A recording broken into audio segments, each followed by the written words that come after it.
Assalamualaikum warahmatullahi wabarakatuh. Perkenalkan, nama saya Muhammad Kalbu. Saya dari Ilmu Pemerintahan, Fakultas Ilmu Sosial dan Politik, Universitas Hasanuddin. Nah, di sini saya akan menjelaskan di zaman Presiden Soeharto kenapa dia sukses keamanan dalam negeri sehingga situasi politik sangat aman, nyaman, dan kondusif saat itu.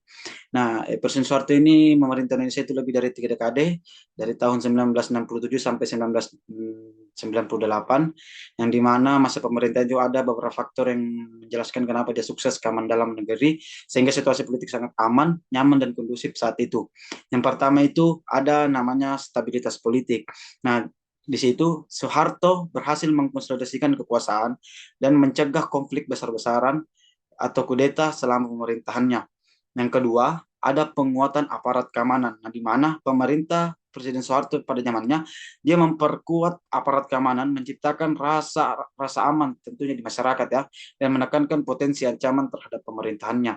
Yang ketiga itu ada pembatasan kebebasan politik, yang dimana kebebasan politik dibatasi, partai politik yang dikendalikan oleh rejim dan oposisi politik ditindas, yang dianggap sebagai faktor kontributor terhadap stabilitas politik. Nah, yang ketiga ini ada, yang keempat ini ya, maaf, keempat ini ada kontrol media, yang dimana pemerintah mengendalikan media dan dengan ketat untuk meminimalkan potensi ancaman atau proses massa.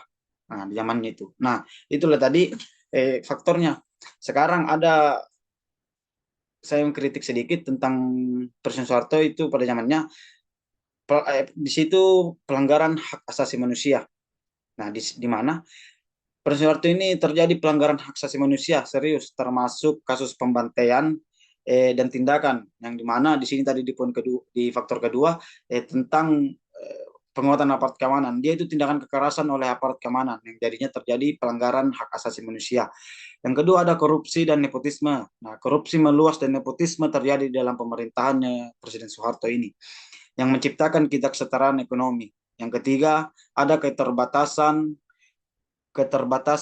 berpendapat. Nah, itu tadi pembatasan kebebasan pendapat ini dan kebebasan pers ini menghambat pertukaran ide dan informasi pada zamannya Soeharto ini.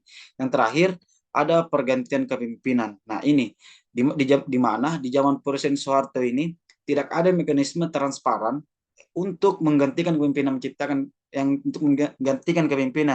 menciptakan ketidakpastian politik. Nah, di situ Presiden Soeharto, teman. Tapi pemerintah Soeharto ini memiliki pro dan kontra ya teman-teman, dengan stabilitas politik, dengan pertumbuhan ekonomi sebagai sisi positif, sementara pelanggaran hak semuanya itu pelanggaran hak asasi manusia seperti korupsi dan pembatasan kebebasan itu berpendapat masalah serius. Sekian dari saya. Assalamualaikum warahmatullahi wabarakatuh.